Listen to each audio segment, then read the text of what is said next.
Bom dia, meus irmãos, minhas irmãs. Que a graça do Senhor repouse sobre todos nós. Estamos aqui para estudar a palavra de Deus. E hoje nós começamos a exposição de Esdras. Entretanto, nós começamos com a notícia de que muito possivelmente o escritor de Esdras e de Neemias seja o mesmo. E eles originalmente estavam muito próximos, se não junto de 2 Crônicas, quase que fazendo um volume só. É que na tradução das escrituras hebraicas para o grego, então houve necessidade de se fazer esta divisão, e quando nós tivemos a nossa tradução para o português, e vindo de outras línguas, inclusive inglês, francês e outras mais, nós acabamos tendo esses livros separados. Esdras e Neemias praticamente são um livro só. Quem compilou esse livro nós não sabemos, mas o que nós sabemos é que boa parte do material que foi colocado nesses livros vem de duas pessoas especiais, que são Esdras, no livro de Esdras, e Neemias, no livro de Neemias. Estas pessoas contribuíram com seus materiais pessoais para a composição dos livros. E, naturalmente, outras informações foram frutos da pesquisa histórica que eles fizeram. Quando nós olhamos para Esdras e Neemias, nós temos que nos lembrar, então, que eles estão quase no finzinho do tempo em que Deus inspirou autores bíblicos para escrever. Nós estamos quase no fim das últimas revelações do Antigo Testamento. Então, embora a nossa Bíblia faça viagem no tempo assim, ela faz viagem no tempo assim, ela vai e volta, ela vai e volta. Nós vamos ver aqui no livro de Esdras, por exemplo, lá no capítulo 4, que o autor deste material estava contando uma história, interrompe a história para voltar atrás, ir para frente, vai e volta, e depois decide retomar o assunto que ele estava falando. Então, é como a gente, não é? É como o apóstolo Paulo também. O estilo do apóstolo Paulo escrever é assim, ele está falando de uma coisa, aí ele parece que perde o fio da meada, vai para outra direção, fala de um assunto completamente diferente, dali ele retoma. Então, às vezes, a gente quer compor uma doutrina na sequência, não dá. Não dá para colocar na sequência, porque os autores têm essa característica, essa liberdade de transmitir aquilo que está inspirado de acordo com seus temperamentos e características. Esdras e Neemias compõem a parte do cânon do Antigo Testamento, conhecida como livros históricos. Então, quando nós falamos dos livros históricos, nós começamos lá em Josué,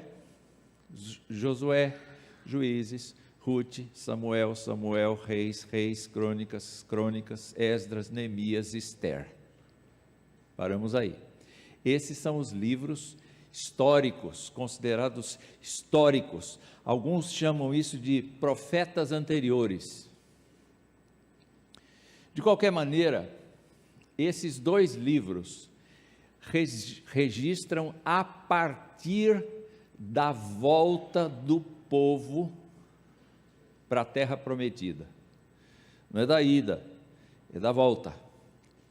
Porque eles foram com Moisés atravessaram com Josué, assumiram o controle da região, cresceram, se tornaram uma monarquia, mas a partir de determinado momento, nós vimos lá que no século de número 8º, pelo ano 700 e pouco, 712 por aí, o Reino do Norte sucumbiu.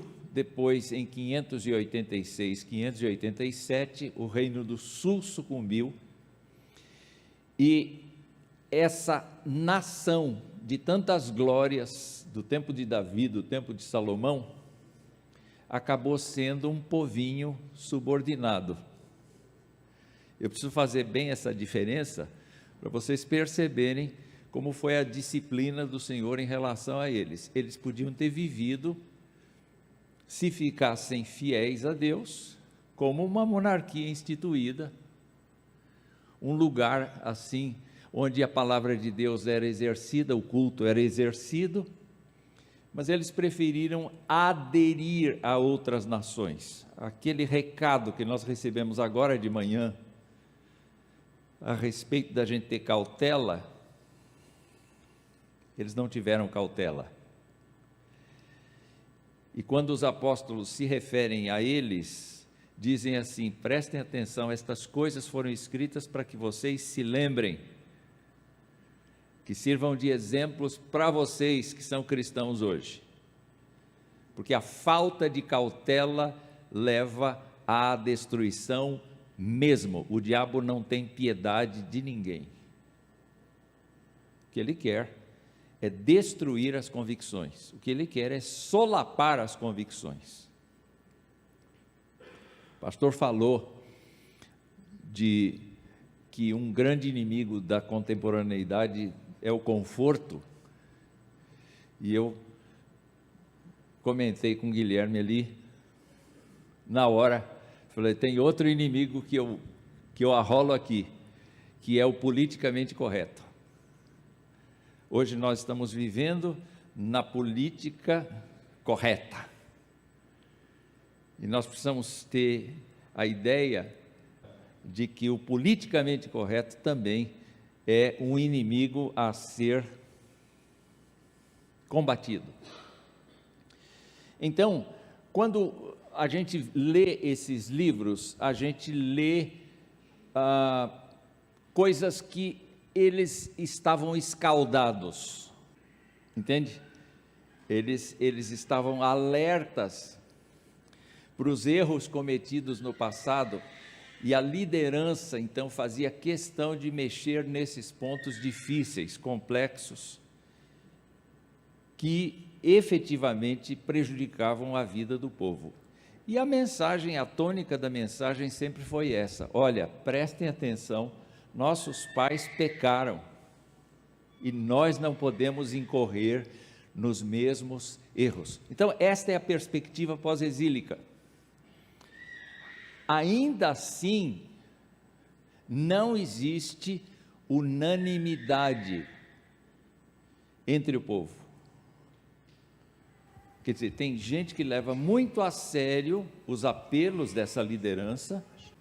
Então, com isso, o que nós temos é uma liderança que procura dar ao povo claridade, mas ao mesmo tempo percebe que o povo não está disposto a aceitar esta claridade, considera que seja radicalismo.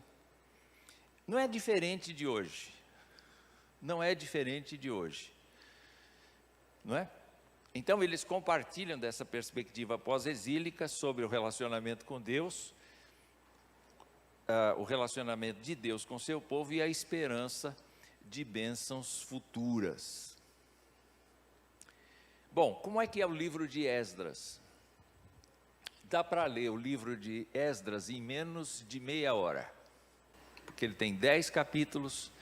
Alguns dos capítulos são complicados porque tem a relação das pessoas que vieram, e por isso você fica lendo nomes ali até difíceis de pronunciar, não é? e por isso talvez você tenha alguma dificuldade, mas o livro de Esdras basicamente abre com 6 capítulos que contam os detalhes,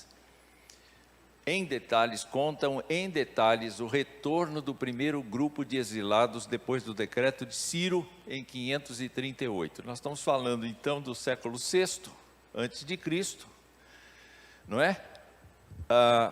E Zorobabel é uma das personagens principais, ou um dos personagens principais dessa narrativa, porque ele lidera as pessoas politicamente durante esse tempo. E também nós temos a citação dos profetas Ageu e Zacarias nesse período. Então, se você olha para Ageu e Zacarias, eles são do período pós-exílico. E a proposta deles é levantar a moral do povo em atendimento à vontade de Deus. É necessário, então, que, à luz desse contexto, a gente comece a pensar em Esdras como um livro que conta história, mas, ao mesmo tempo, mostra o contexto de toda a situação anterior a Esdras até o final do capítulo 6. Passam 60 anos. É aí que Esdras entra.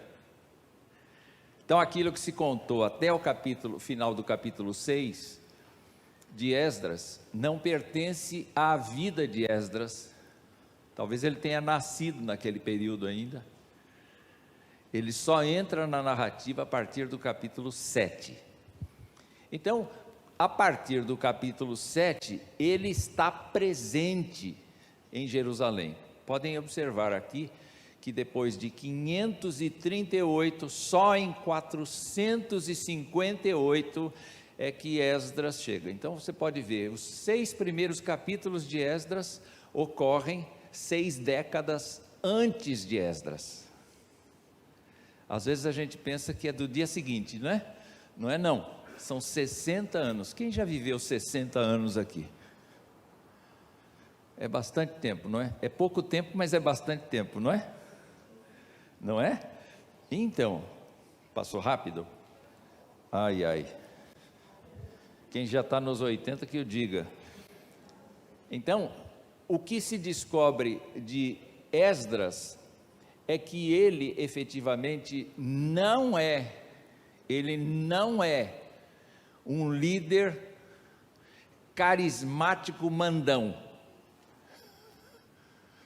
Ele é um líder carismático manso, obediente à palavra de Deus, e o fato dele ser uma pessoa assim, completamente diferente de Neemias, constrange as pessoas e leva o povo a um avivamento durante o seu tempo.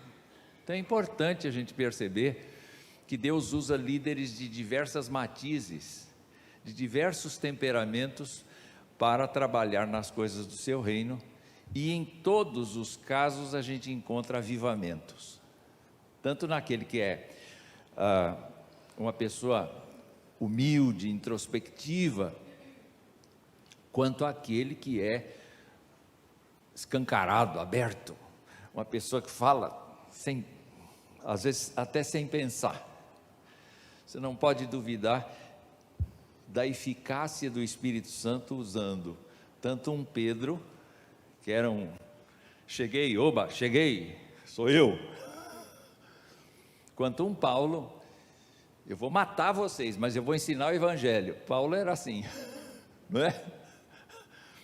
Ele dizia, não tem importância se o camarada cair do 3º andar, vai lá, não é? Mas ele continua falando, como também encontrar um André, que é serviçal, encontrar um Tomé, que tem muitas dúvidas para serem resolvidas.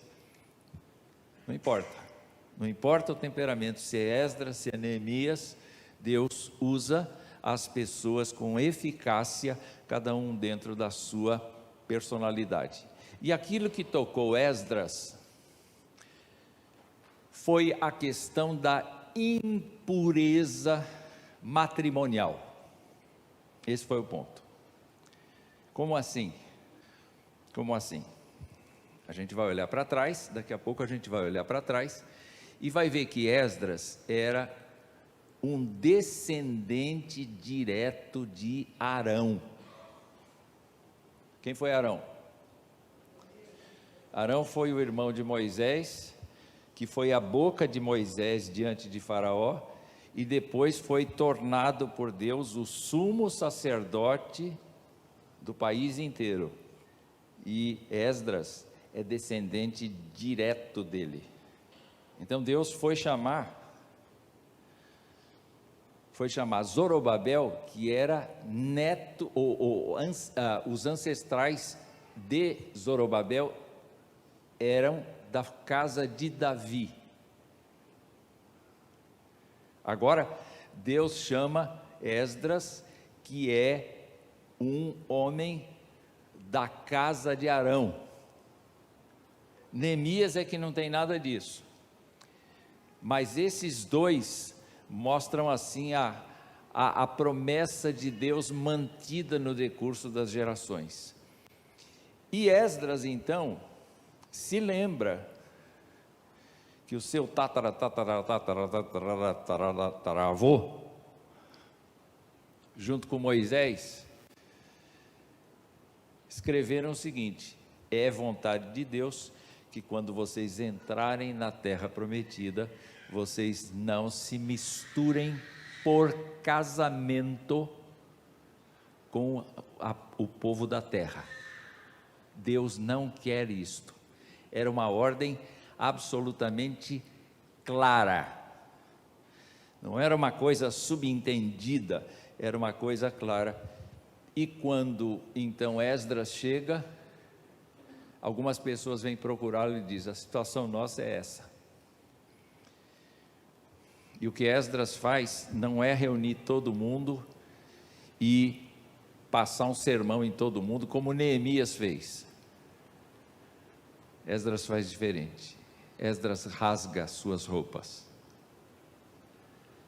coloca pó de cinza sobre a sua cabeça, chora, jejua, se quebranta diante de Deus, e na sua oração ele diz: Deus, o que adianta o Senhor ter nos trazido para cá se a gente continua pecando contra Ti? E na medida que ele faz isso, as pessoas vão se juntando a ele e começam a chorar, e começam a reconhecer que elas não estão andando segundo a vontade de Deus nas suas vidas. Silêncio na casa. E o que a gente observa é que quando as pessoas olham para as moças dos povos vizinhos, elas não se importam se as moças adoram outros deuses ou não. Eles gostam delas, eles querem tê-las como mulheres suas, eles querem ter o seu relacionamento, eles não estão se importando com a lei de Deus, eles querem fazer a vontade deles. É a busca do prazer, é a busca da vontade própria, é a busca do que me satisfaz no momento. Então, de certa maneira, a lição do livro todo acaba sendo: ou você está apegado com o Senhor e você faz o que Ele quer, ou você está em pecado. Basicamente, é esta a ênfase que se tem. Um esboço muito rápido de Esdras seria a seguinte: depois de 538, com o decreto do rei Ciro, nós temos a primeira imigração,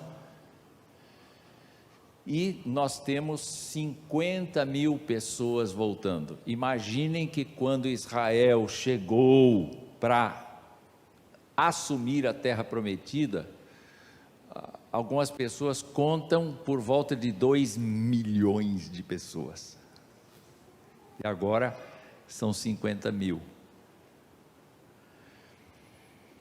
E é importante a gente pensar que este povo que veio foi um povo voluntário. Então, existem muitos judeus espalhados ali pela região, pelo Império Persa, mas só esses que se voluntariam para voltar. Até então, essa gente adorava a Deus nas casas, na forma de sinagogas, igrejas locais, como a gente tem, coisas pequenas, coisas onde era lida a lei do Senhor, onde eram cantados cânticos, onde eram feitas orações, não é? E eventualmente se podia dizer que eles tinham sacrifícios. Entretanto, aqui se trata de voltar para casa, de instalar novamente as coisas sagradas, de reinstalar todo o sistema dos sacrifícios de forma nacional. É diferente do que fazer particularmente, concordam? Especialmente em terra estranha. Agora eles estavam de volta à terra prometida, eles estavam de volta à cidade de Deus.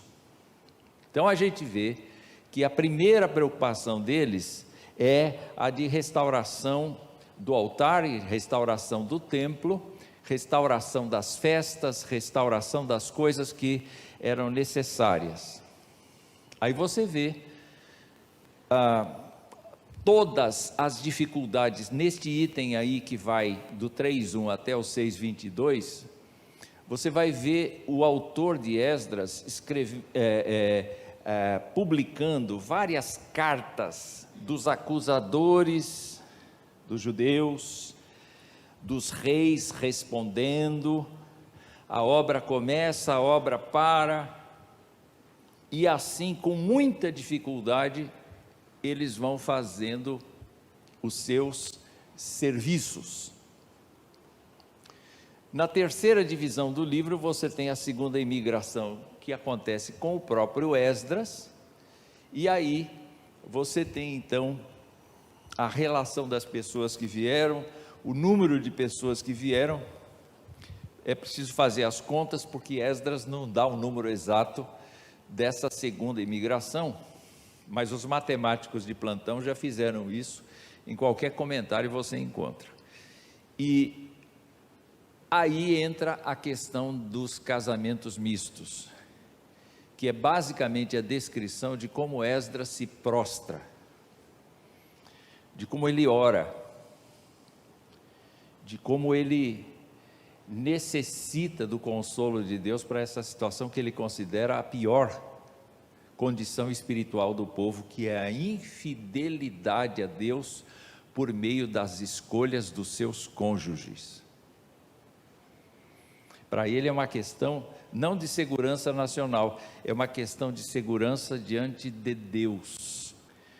E com isso, então, ele faz a confissão, no capítulo 10, e as pessoas se juntam a ele, e as pessoas admitem que são culpadas, e as pessoas fazem um juramento solene, e existe toda um trabalho no sentido de investigar quais casais são casais ilícitos. E existe então o propósito de despachar as mulheres não judias para as suas próprias terras. E assim termina o livro de Esdras. Não tem um fim. Tem uma situação que fica em suspenso. Mais tarde, quando se escreve Neemias, vai se observar que boa parte da população não fez o que tinha jurado. Como é que Deus nos aguenta, né? A gente faz promessa para Deus e não cumpre. Lá atrás, o sábio disse assim: olha, quando entrares na casa de Deus, não se precipite com a tua boca para fazer algum voto ao Senhor, porque Deus cobra. Se você diz assim: Senhor, eu te amo, você já disse isso alguma vez para o Senhor? Senhor, eu te amo, o Senhor é o primeiro na minha vida. E aí, 10 minutos depois, você diz, bom, não quero nem saber o que o Senhor pensa, eu vou agir assim, não me interessa o que Ele pensa, eu vou agir assim. Claro que você não fala desse jeito, mas você faz assim. Que adiantou falar lá? Eu prometo te seguir, eu prometo andar nos teus passos. Especialmente quando a gente está emocionado, a gente faz uns votos doidos, não é? E quando a gente faz voto doido, é melhor a gente não ter feito, porque a gente não vai cumprir. É isso que diz o sábio. É melhor que não votes, do que votes e não cumpras. A palavra de Deus é muito sábia, e ela vai nos ajudar nisto. Então vamos lá. Antes de nós prosseguirmos nesta tela aqui, nós vamos ler algumas passagens de Esdras. Vamos lá. Vocês que têm a versão Nova Almeida atualizada, podem me ajudar aqui? Vamos lá. Capítulo 1, vamos lá. No primeiro ano do reinado de Ciro, rei da Pérsia, para que se cumprisse a palavra do Senhor por boca de Jeremias, o Senhor despertou o espírito de Ciro, rei da Pérsia, que ordenou que se proclamasse em todo o seu reino e que se pusesse por escrito o seguinte. E aí vem a carta do rei Ciro, que é uma carta muito boa. Versículo 5, vamos lá. Então se levantaram os chefes de famílias de Judá e de Benjamim, os sacerdotes e os levitas, e todos aqueles cujo espírito Deus despertou para subirem a edificar a casa do Senhor em Jerusalém. Capítulo 2, verso 1. Estes são os filhos da província que voltaram do cativeiro, do meio dos exilados que Nabucodonosor, rei da Babilônia, tinha levado para lá. Eles voltaram para Jerusalém e para Judá, cada um para a sua cidade. Capítulo 2, verso 59. Os seguintes voltaram de Tel-Melá, Tel-Harsa, Querube, Adã e Imer, porém não puderam provar que as suas famílias e a sua linhagem eram de Israel. 61. Dos filhos dos sacerdotes, versículo 62. Estes procuraram o seu registro nos livros genealógicos, porém não acharam, por isso foram considerados impuros para o sacerdócio. O governador lhes disse que não comessem das coisas sagradas, até que se levantasse um sacerdote capaz de decidir a questão por meio de Urim e Tumim. Mais um. Toda esta congregação junta era de 42.360, além dos seus servos e as suas servas, que eram 7.337. Havia também 200 cantores e cantoras. Capítulo 2 ainda, capítulo 3, verso de número 2. Então levantou-se Jesua, filho de Josadague, e seus irmãos, sacerdotes, e Zorobabel, filho de Sealtiel, e seus irmãos, e edificaram o altar do Deus de Israel, para oferecerem holocaustos sobre ele, como está escrito na lei de Moisés, homem de Deus. Verso 4. Celebraram a festa dos tabernáculos, como está escrito, e ofereceram holocaustos diários, segundo o número ordenado para cada dia. Depois disso, ofereceram o holocausto contínuo e os sacrifícios das festas da lua nova e de todas as festas fixas do Senhor, bem como os sacrifícios dos que traziam ofertas voluntárias ao Senhor. Verso 8: no segundo ano, depois que eles voltaram à casa de Deus em Jerusalém, no segundo mês, Zorobabel, filho de Sealtiel, e Jesua, filho de Josadag, e os seus outros irmãos sacerdotes e levitas, e todos os que voltaram do cativeiro a Jerusalém, puseram mãos à obra e constituíram levitas com mais de 20 anos para supervisionar a reconstrução da casa do Senhor. Capítulo 4, verso 2. Aproximaram-se de Zorobabel e dos chefes de famílias e lhes disseram: deixe-nos ajudar na construção, porque buscamos o mesmo Deus que vocês buscam. Já temos oferecido sacrifícios a Ele, desde os dias de Esar-Hadom, rei da Síria, que nos fez vir para este lugar. Porém, Zorobabel, Jesua e os outros chefes de famílias de Israel responderam: vocês não têm nada a ver conosco na construção do templo ao nosso Deus. Nós mesmos sozinhos vamos construí-lo ao Senhor Deus de Israel, como Ciro, rei da Pérsia, nos ordenou. Então, o povo da terra começou a desanimar o povo de Judá, perturbando-o no trabalho de construção. Capítulo 4, verso 23 e 24. Depois que a cópia da carta do rei Artaxerxes foi lida diante de Reum de Sinzai, o escrivão, e dos seus companheiros, eles foram depressa a Jerusalém, aos judeus, e de mão armada os forçaram a parar a obra. Assim, a obra da casa de Deus em Jerusalém foi interrompida, e isso até o segundo ano do reinado de Dario, rei da Pérsia. Nós estamos falando de cerca de 16 anos. O rei Ciro tinha dado ordens para eles reconstruírem, eles começaram, mas o povo da terra impediu com fake news. Há dois motivos para, não é fake news exatamente, mas eu quero parar aqui para discutir isso um pouco.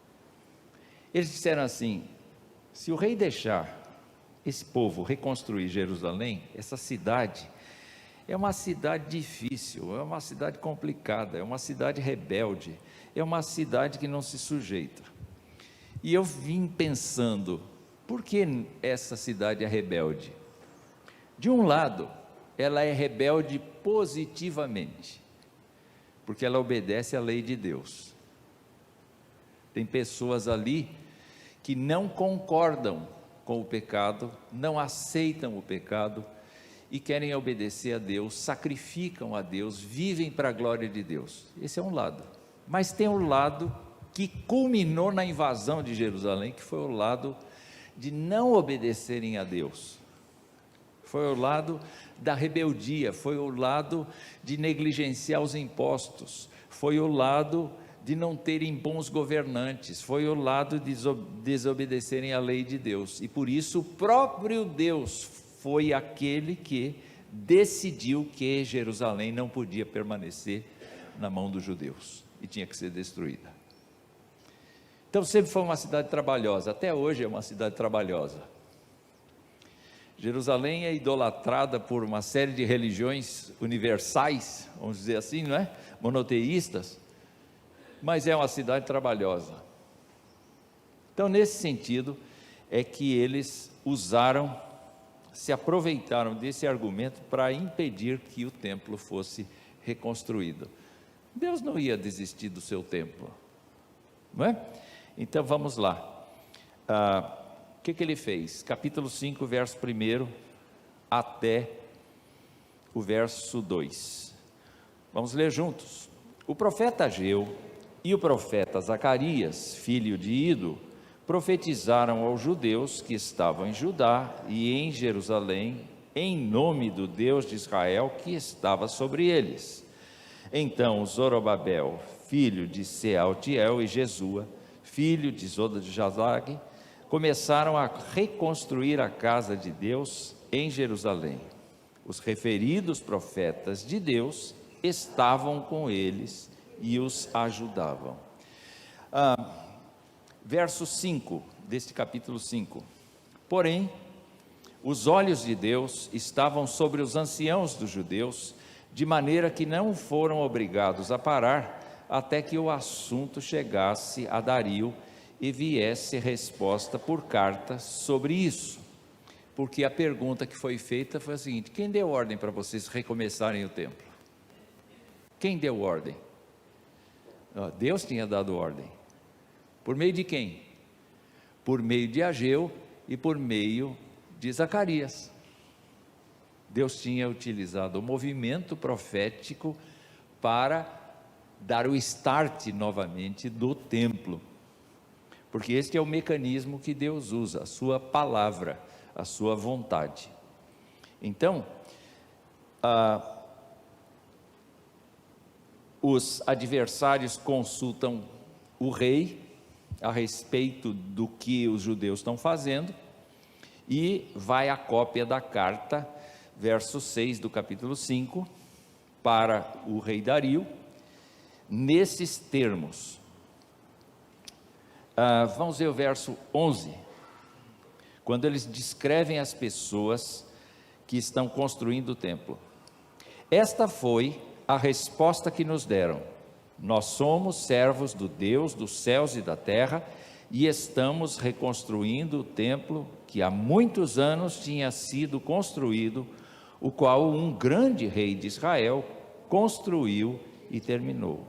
Mas depois que os nossos pais provocaram o Deus dos céus à ira, ele os entregou nas mãos de Nabucodonosor, rei da Babilônia, o caldeu, o qual destruiu este templo e transportou o povo para a Babilônia. Porém, Ciro, rei da Babilônia, no primeiro ano do seu reinado, deu ordem para que esta casa de Deus fosse reconstruída. Muito bem, capítulo 6, verso 1. O rei Dario deu ordem, e foi feita uma busca nos arquivos reais da Babilônia, onde se guardavam os documentos, para verificar se havia de fato uma ordem do rei Ciro. Eu gostei da coisa.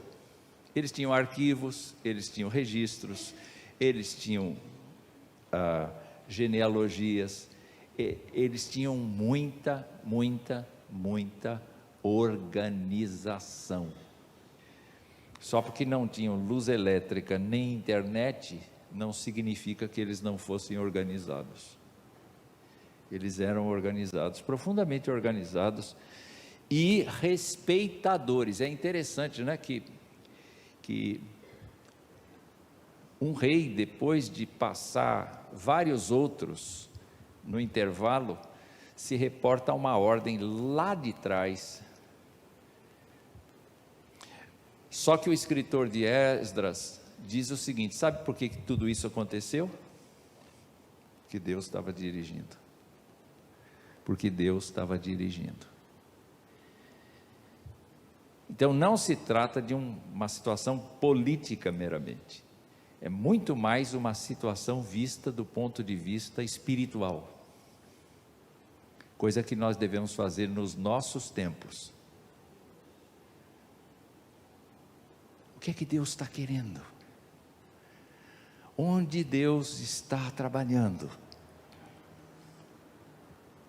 A nossa curiosidade e a nossa ansiedade não deve estar posta nos jornais,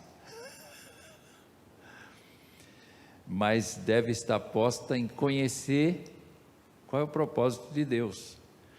Então é um tempo da gente começar a ver profecias do fim assim e entender, porque não estamos falando apenas de Brasil, Estamos falando do mundo como um todo. Alguém pode dizer assim: ah, pastor, tudo está acontecendo como sempre aconteceu, os homens discordam entre si, criam coisas. Mas Jesus Cristo disse assim: vocês, quando veem um determinado sinal do céu, vocês não sabem que vai chover? E então, prestem atenção na Escritura para saber o que espera vocês. A Bíblia tem esse privilégio, ela não indica apenas o passado, ela indica o futuro, ela dá pistas do futuro. Vamos continuar nossa leitura de Esdras? Então, vamos ver o que Dario disse depois que consultou os documentos. Capítulo 6, verso 7. Ele disse isso aos que estavam tentando impedir a obra. Vamos ver, verso 7, leiam comigo. Não interrompam a obra desta casa de Deus, para que o governador dos judeus e os seus anciãos reedifiquem a casa de Deus no seu antigo lugar. Então, dá para ver o resultado disso no verso 14, vamos lá. Os anciãos dos judeus iam construindo e prosperando, em virtude do que profetizaram os profetas Ageu e Zacarias, filho de Ido. Reconstruíram o templo e o terminaram segundo a ordem do Deus de Israel e segundo o decreto de Ciro, de Dario e de Artaxerxes, reis da Pérsia.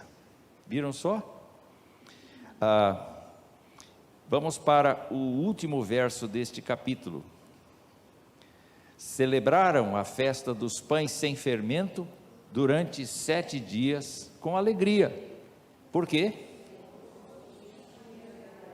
Porque o Senhor os tinha alegrado, mudando o coração do rei da Síria a favor deles, para lhes fortalecer as mãos na obra da casa de Deus, o Deus de Israel. É assim que a gente aprende com Esdras que Deus controla a história. Aqui fica bem visível esta conotação de confiança na providência divina, no mover dos corações dos governantes. Eles não levantaram uma espada, os judeus não levantaram uma foice, uma arma, uma coisa qualquer para atacar os seus invasores, os seus dominadores. Deus foi falar no coração dos caras, do rei cara, né?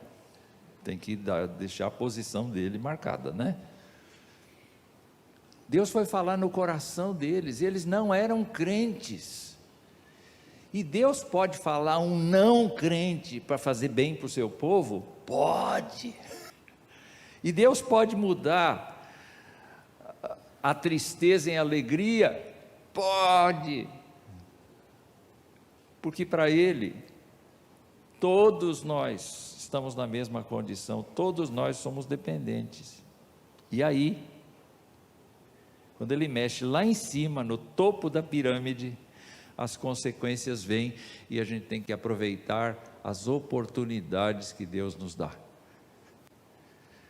Nós estamos num tempo de oportunidade. Qual é esse tempo de oportunidade? De dizer que Deus governa a gente e que governa todas as coisas. Eu vou interromper aqui a leitura de Esdras, mas a gente já leu até o fim do capítulo 6, né? Foi bom? Foi bom? Foi bom? Vamos continuar lendo então? Então vamos lá. Vamos ver um pouquinho da história de Esdras agora, porque é agora que Esdras entra. Capítulo 7, versículo 6. Vamos lá. Ele era escriba, versado na lei de Moisés, dada pelo Senhor, Deus de Israel, e como a mão do Senhor, seu Deus, estava sobre ele, o rei lhe deu tudo o que ele havia pedido. Viu só? O Senhor não apenas fala ao rei, mas facilita o caminho do seu servo. É muito bonito isso. Versículo 10: porque Esdras pôs no coração o propósito de buscar a lei do Senhor, cumpri-la e ensinar em Israel os seus estatutos e os seus juízos. Você pode pregar isso domingo que vem, lá na sua igreja. Esdras, então, olha, 3 divisões: sermão presbiteriano, pôs no coração o propósito de buscar a lei de Deus, depois cumprir a lei de Deus, depois ensinar a lei de Deus. Essa é uma característica do mestre verdadeiro, tá? O mestre falso conhece intelectualmente a lei de Deus e solta aquilo que vem à cabeça dele. Ele não tem vida.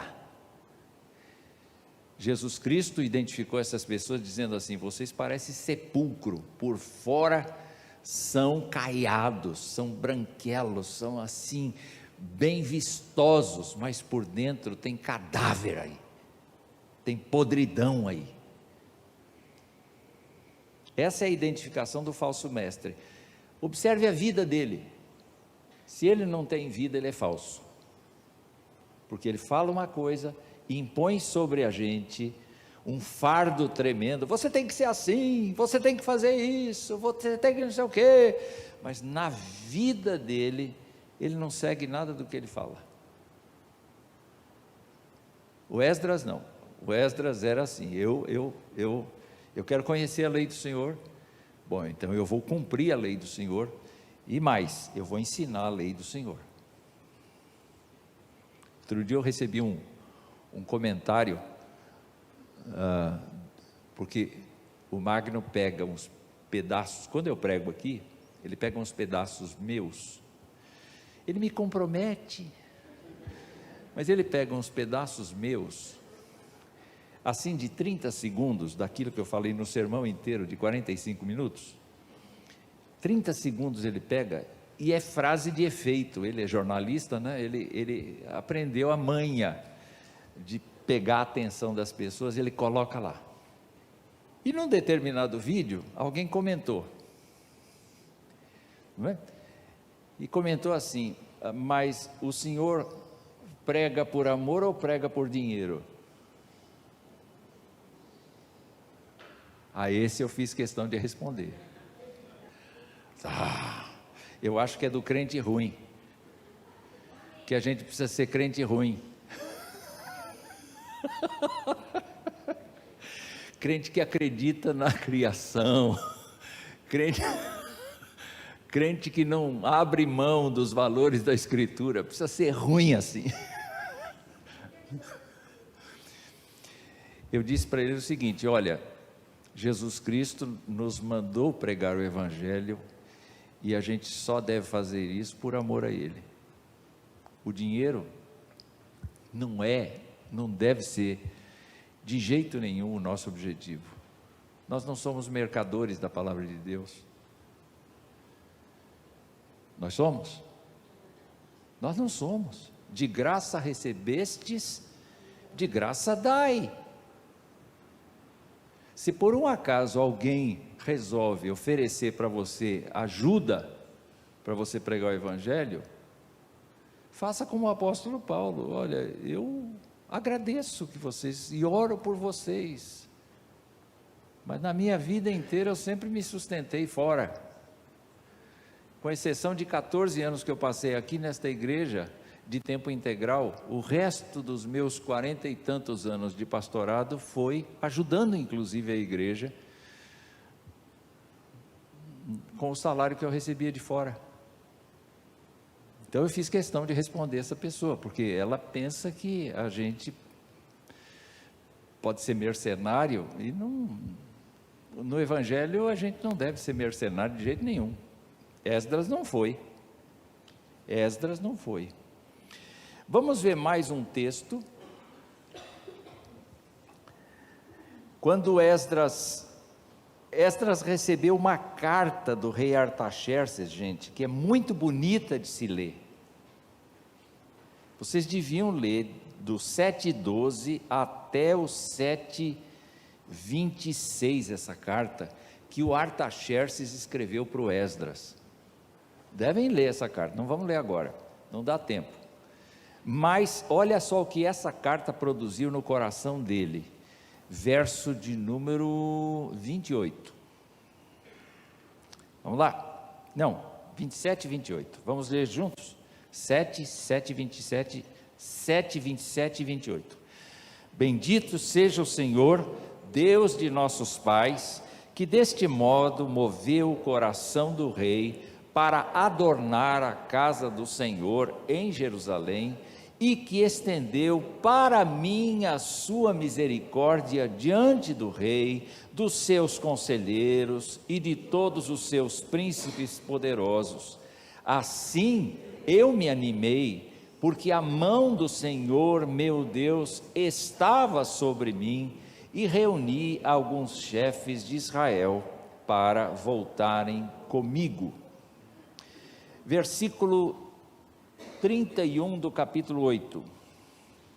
Partimos do rio Ahava no dia 12 do primeiro mês, a fim de irmos para Jerusalém, e a mão do nosso Deus estava sobre nós, e nos livrou das mãos dos inimigos e dos que nos armavam ciladas pelo caminho.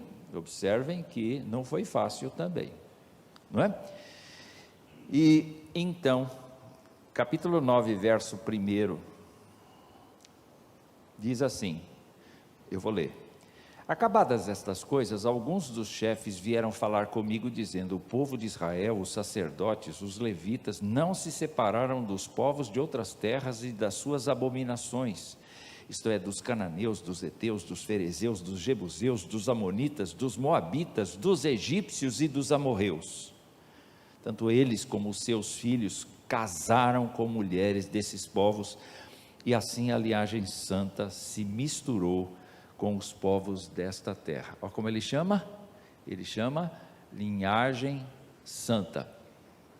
Uma coisa que a gente deve lembrar aqui. Quando Pedro falou da igreja, ele diz: vós, porém, sois raça eleita, sacerdócio real, nação santa, povo de propriedade exclusiva de Deus, a fim de proclamardes as virtudes daquele que vos chamou das trevas para a sua maravilhosa luz. Vós que antes não erais povo, mas agora sois povo. Vós que antes não tinhais misericórdia, mas agora alcançastes misericórdia. Do mesmo jeito, lá atrás, nós estamos falando de dizer assim: não tem nenhum problema eu me envolver com ela, só porque ela crê em Asdod. Qual é o problema dela crer em Asdod? Baal. Qual é o problema dela? A gente pode viver felizes, porque eu a amo. Mas Deus te diz: não interessa, Deus, eu a amo.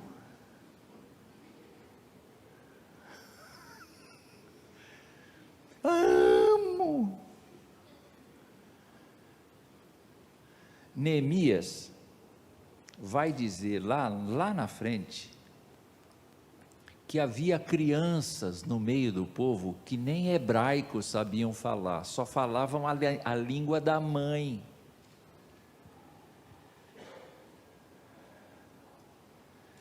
Não conheciam a história do Deus de Israel, não viviam para a glória de Deus, mas conheciam tudo sobre Baal,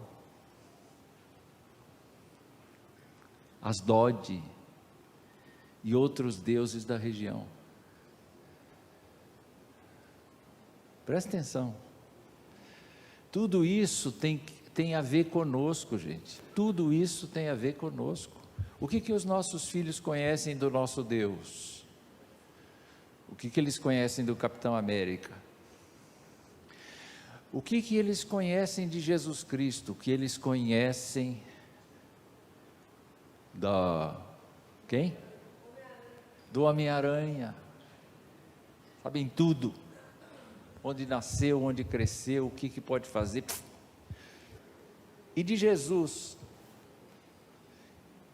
sabe, tudo isso é sinal. Capítulo 9 ainda, verso 8, no meio da sua oração, Neemias fala assim, verso 8: agora, por um breve momento se manifestou a graça do Senhor nosso Deus, deixando que alguns escapassem, dando-nos estabilidade no seu santo lugar. Assim, iluminaste os nossos olhos, ó Deus, e nos deste um pouco de vida em meio à nossa servidão, porque éramos escravos.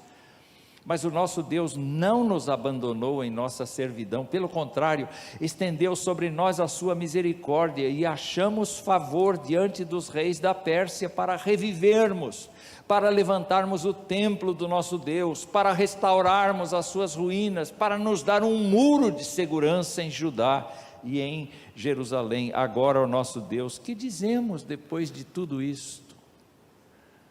O Senhor é misericordioso, mas a gente não ajuda,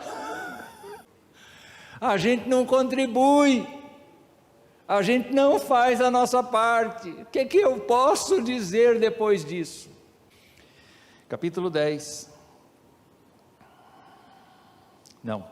capítulo 9 ainda, verso 13: depois de tudo que nos aconteceu por causa das nossas más obras e da nossa grande culpa, e vendo ainda que tu, ó nosso Deus, nos tens castigado menos do que merecem as nossas iniquidades, e ainda nos deste este restante que escapou, será que poderíamos voltar a transgredir os teus mandamentos e nos unir em casamento com os povos que praticam essas abominações? Não te indignarias contra nós ao ponto de nos destruíres completamente, sem que houvesse nenhum remanescente, nem alguém que escapasse? Ó Senhor Deus de Israel, tu és justo, pois somos o restante que escapou. E no verso 1 do capítulo 10 diz assim: enquanto Esdras orava e fazia confissão chorando, prostrado diante da casa de Deus, uma enorme congregação de israelitas, homens, mulheres e crianças, se reuniu em volta dele, e o povo chorava amargamente. Verso 5: então Esdras se levantou e fez com que os principais sacerdotes, os levitas e todo Israel jurassem que fariam segundo esta palavra, e eles juraram. E aí vem a relação dos que juraram. E o livro termina assim. Quais são os temas principais? Diga. Só uma pergunta com relação a essa última parte. Está dizendo aqui que os israelitas se despediram das suas mulheres, as mulheres que eles eram casados, né? Isso. As hetéias. Então, ali é uma separação, é isso? Isso. E as mulheres que eram casadas com os heteus, elas também se separaram? As mulheres que eram casadas com os heteus. Eu não estou lembrando das referências em Esdras a respeito disso. Onde é que está? O texto está dizendo que os homens se separaram das suas mulheres aqui, Isso. pelo menos é o seu título. Isso. E as mulheres que foram casadas com os homens que não eram do povo de Deus, também foram separados? Essa é a minha pergunta. Na verdade é uma pergunta histórica, né? Curiosidade minha. Eu não posso afirmar para você o que o texto não está dizendo, mas provavelmente sim. Quer dizer, houve uma comoção geral, inclusive mulheres, não é? Que estavam no grupo, que choraram amargamente. O que a gente precisa lembrar, aqui tem uma colocação, o que a gente precisa lembrar. E durante toda a parte da história de Zorobabel, de Neemias, o próprio povo descendente de Israel é que foram os piores perseguidores desses homens. Quer dizer, dentro, às vezes acontece isso, nós temos mais pessoas dentro da igreja que nos criticam, e coisas do que pessoas de fora que às vezes aceitam muito melhor o que a gente fala. Entendi. Obrigado pela contribuição. O que a gente precisa lembrar aqui é que nós estamos falando da visão que Esdras tem de que Israel é o povo do Senhor. E por isso o povo do Senhor tem que ter este apego ao Senhor e à sua palavra. Ele não pode abrir mão dessa prioridade. Qual é a prioridade na sua vida? Na minha vida, como israelita, como judeu, a prioridade é viver pela graça de Deus, apoiado no livro de Deus, fazendo a vontade de Deus. Embora eu tenha que trabalhar, estudar, eu tenho que conviver com uma sociedade que eventualmente não creia no que eu creio, eu tenho que me pautar pela palavra de Deus para viver. É isso que Esdras tem. Vocês podem perceber então que ele se quebranta todo diante da situação que ele encontra lá. E com relação a estes casamentos, você diz assim, que judiação desfazer inúmeros casamentos. Veja só, era casamento em que não havia uma situação como, por exemplo, a de Ruth, que era uma moabita e aceitou o Deus de Noemi. Então nós não podemos imaginar o seguinte: você nasceu onde? Eu nasci lá na Filistia, ou na Filístia, eu não sei qual é a pronúncia que vocês preferem, não é? Eu nasci lá, então você não pode participar. Mas se a pessoa aceitou a Deus, aceitou a lei de Deus, e foi convertida, ela não tem que se separar. Não existe uma regra, você é de outro país, não pode casar com um judeu. Não existe essa regra. O que existe é, não se pode casar com uma pessoa que adota os usos e costumes pagãos, idólatras. É isso que eu não quero. Deus não queria, porque ele sabia que na vida comum o diabo ia prevalecer, porque o tal do homem que casou com a mulher estrangeira já tinha cedido, não é? Já tinha aberto a porta para a pata do elefante entrar. Daqui a pouco o elefante inteiro entra, não a esposa, o elefante. Vocês entenderam? A doutrina. Irmãos, nós temos que terminar, não é? Então nós vamos interromper. No domingo que vem a gente continua vendo, examina esta tela e encaminha para Neemias, tá bom? Mas deu para ter uma ideia pálida do que é o livro de Esdras? É uma bênção, né?